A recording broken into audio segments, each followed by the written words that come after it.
Oi, turma, tudo bem? Vamos finalizando, então, o nosso estudo dos protozoários com as 3 últimas doenças, tá? Não são tão importantes para o Enem quanto Chagas, malária e leishmaniose, mas vamos dar uma pinceladinha nelas. Primeira doença, gente, causada por protozoários, é a toxoplasmose. Extremamente comum no Brasil, certo? Tem como agente etiológico o protozoário esporozoário, então é aquele que não tem forma de locomoção, ele não tem cílios, nem flagelos, nem pseudópodes, chamado Toxoplasma gondii. Uma forma mais ou menos assim, tá? Esse protozoário, ele possui 2 hospedeiros. Um hospedeiro definitivo, que em geral são os felinos, incluindo o gato doméstico, e um hospedeiro intermediário, que pode ser o homem, mamíferos como raposas, aves como pombos, por exemplo.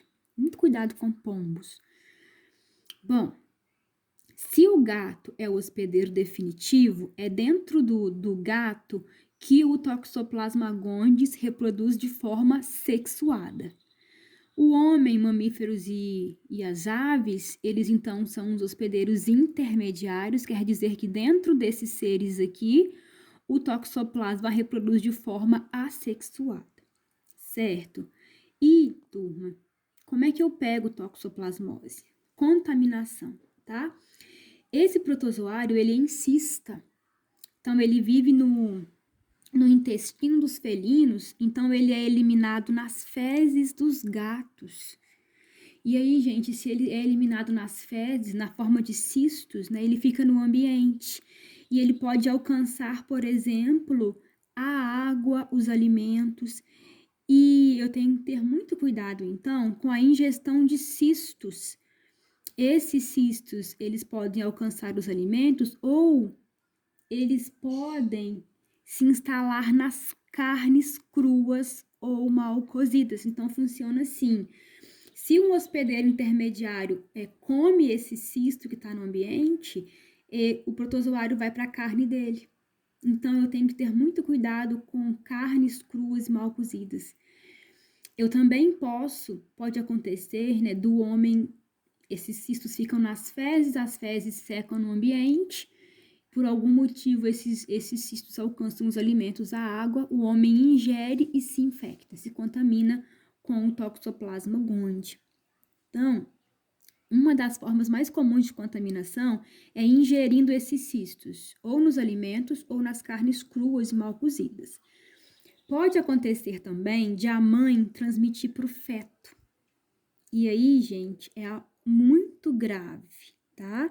É mais grave a criança ter toxoplasmose do que um adulto. Pode acontecer também de doadores de sangue transmitirem. Se o doador ele tiver contaminado com o Toxoplasma gondii, o toxoplasma pode ficar no sangue e ao doar o sangue, o parasito ir junto para outra pessoa. Sintomas. Na maioria das vezes, a doença ela é assintomática, principalmente quando é em adultos, mas se a doença ela cometer o feto, tá? Aí, gente, é mais grave, por quê? Porque ela pode causar cegueira no feto.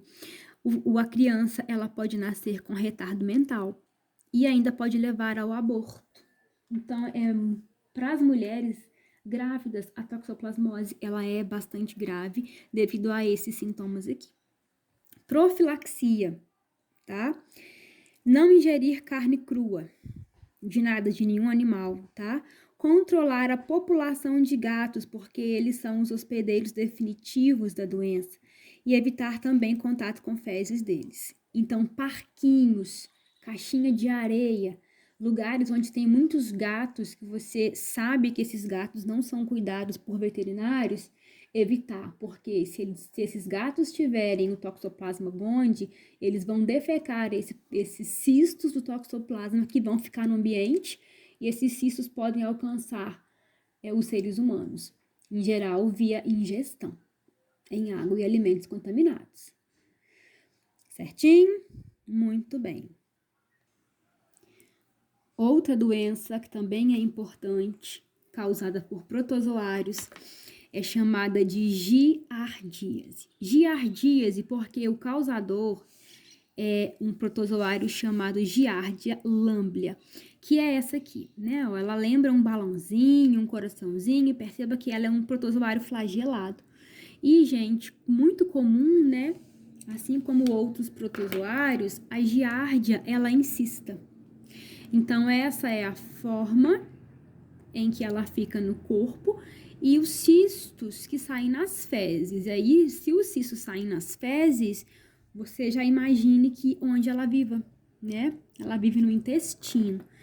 Então, quando a pessoa está contaminada com a Giardia lamblia, ela vai defecar os cistos da giardia nas fezes e vai contaminar o ambiente. E as fezes no ambiente cheias de cistos, elas podem ser ingeridas em alimentos e em água contaminados. Então, contaminação da giardíase. Como é que eu pego essa giardia? Pela ingestão de alimentos e água contaminados com os cistos. Os cistos saem nas fezes, então se a pessoa contaminada defecar na horta, por exemplo, espalha os cistos por aí, esses cistos alcançam os alimentos e a água, e a pessoa, ao ingerir esse alimento com cistos, se infecta. Os cistos, eles se rompem no intestino delgado. Então, assim que a pessoa comeu o cisto, chegou no intestino delgado, o cisto se rompe e o protozoário volta para essa forma aqui, a forma de giardia. E essas giardias, elas vão se aderir, elas vão grudar na parede do intestino, principalmente o intestino delgado, e vão ficar lá se alimentando do que a gente come, porque você vai lembrar que o intestino delgado, ele faz a digestão dos alimentos. E, gente, é muito fácil para ela absorver pela membrana plasmática os alimentos que já foram digeridos no intestino delgado. Bom, se a giardia está no intestino delgado, gente, sintomas, né, são dores abdominais, dor de barriga, diarreias, emagrecimento, falta de vitaminas. Por quê? Porque elas estão lá no intestino comendo o alimento que deveria ir para as nossas células, né? Profilaxia. O que eu posso fazer para não pegar giardíase? Primeira coisa, saneamento básico.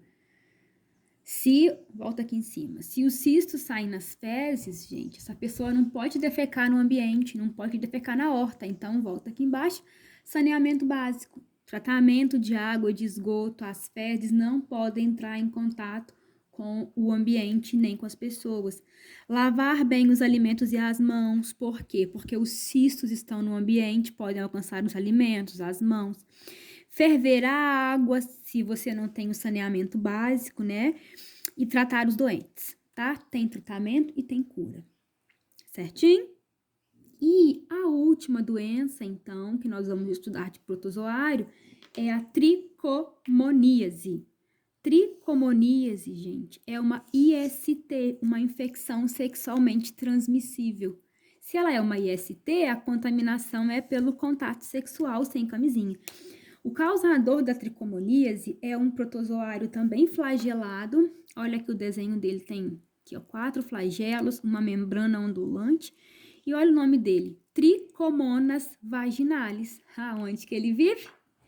Nas áreas genitais. Então, é uma IST, o protozoário ele se instala nas regiões genitais, tanto de homem quanto de mulher, e a contaminação é principalmente via contato sexual. Bom, sintomas, gente, em geral, tá? No homem, os sintomas são ardência ao urinar, irritação da uretra e um pequeno corrimento. Se não tratado, óbvio que pode levar à infertilidade, mas somente em casos extremos. Na mulher, um corrimento também amarelado, irritação, coceira na região genital, certo? E profilaxia é muito simples, né? Se é uma IST, o uso de preservativos, tratar os doentes, tem tratamento, tem cura, higiene com o vestuário, lavar bem as suas roupas íntimas, por exemplo. Certinho? Então, é isso. Essas doenças são muito simples, entre aspas, né? Tem tratamento. E assim nós terminamos as protozooses. Um abraço e até a próxima aula.